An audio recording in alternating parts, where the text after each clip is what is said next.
রাজ্যের মুখ্যমন্ত্রী বাইরে রয়েছেন এবং আমাদের সরকারের 10,323 মধ্যে কি কি আমরা করছি বা করেছি এটা আমি তাদের তুলে ধরলাম।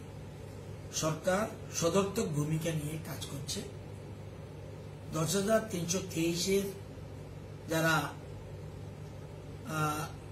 কর্মচ্যুত, এটা সুপ্রিম কোর্ট, হাইকোর্ট সুপ্রিম কোর্টের নির্দেশ হয়েছে এবং এই চাকরিচ্যুত হওয়ার পিছনে বিরাট ভূমিকা হল বাংলাদেশ বামফ্রন্টের সময়কালে যে এই চাকরিগুলি দেওয়ার ক্ষেত্রে সম্পূর্ণভাবে বেআইনিভাবে নিয়োগ করা হয়েছে। এটা হলো আমার কথা নয়, হাইকোর্ট সুপ্রিম কোর্টের কথা। তারপরেও ভীষণ ডকুমেন্টে আমরা বলেছিলাম বিজেপি দল, আমরা যদি ক্ষমতায় আসি তাদের একটা মানবিক দিক দিয়ে চিন্তা করে তাদের একটা স্থায়ী সমাধান করব। আমরা ক্ষমতায় আসলাম জনগণের আশীর্বাদে এবং আমরা তাদের প্রায় 2 বছরের মতো সুপ্রিম কোর্টের পারমিশন নিয়ে তাদের 2 বছর পর্যন্ত এক্সটেনশন দিয়েছে। এরপরে তারা যাতে তাদের প্রফেশনাল ডিগ্রি না থাকা সত্ত্বেও তারা যাতে টেট পরীক্ষা বসতে পারে, টেট 1 টেট 2, সেই জন্য আমরা একটা ওয়ান টাইম রিল্যাক্সেশন করে দিয়েছিলাম।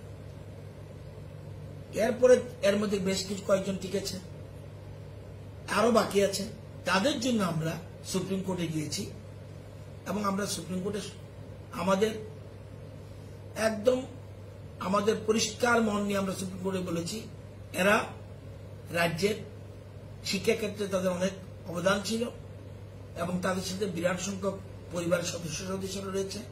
আমরা তাদেরকে গ্রুপ সি এবং গ্রুপ ডি পদে রাখতে চাই, যেহেতু শিক্ষক পদে তাদের যে নিয়োগটা অবৈধ ছিল, এই জন্য আমরা গ্রুপ সি গ্রুপ ডি পদে রাখতে চাই। সুপ্রিম কোর্ট তুমি আমাদের অনুমতি দাও, তাদের যেন ওপেন অ্যাডভার্টাইজমেন্ট না করে তারা যাদেরকে দিতে পারে। আমার জানা মতে ভারতবর্ষের কোন সরকার এই ধরনের সিদ্ধান্ত কোনদিন কেউ নিতে পারবে কিনা ইন ফিউচারে আমি জানি না, বা নিয়েছে কিনা জানি না। আমরা খোলা মনে গিয়েছি, সুপ্রিম কোর্ট বলেছে না, তাদের পৃথকভাবে কোনো অ্যাডভান্টেজ দেওয়া যাবে না।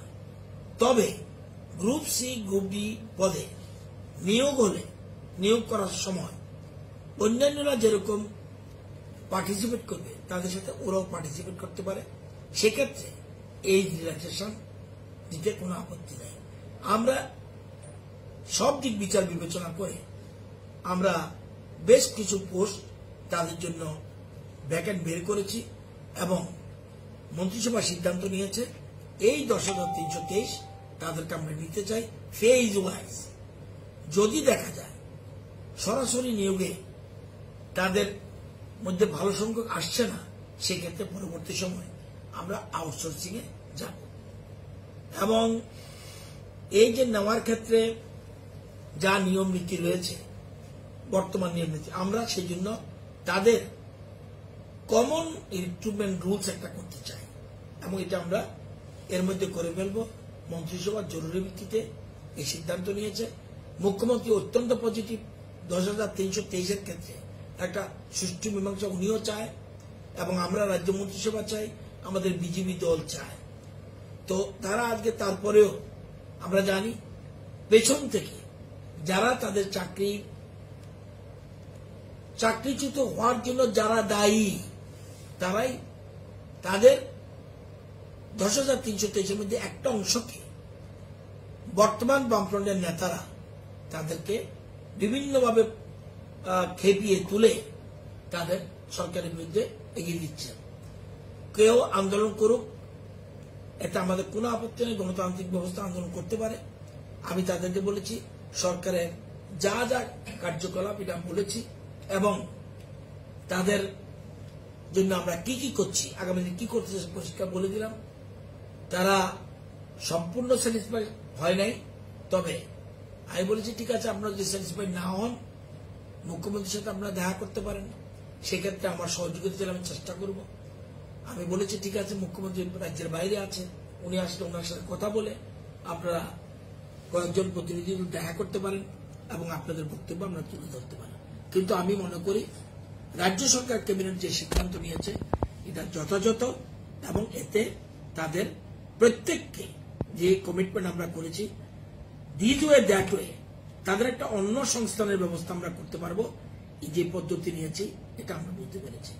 তো তারা আগামী কিছুদিনের মধ্যে মুখ্যমন্ত্রীর সাথে দেখা করতে পারে, দেখা করলে তাদের বক্তব্য তারা তুলে ধরবে, আমরা আমাদের সরকারের স্পষ্টীকরণ সেখানে দিয়ে দিচ্ছি।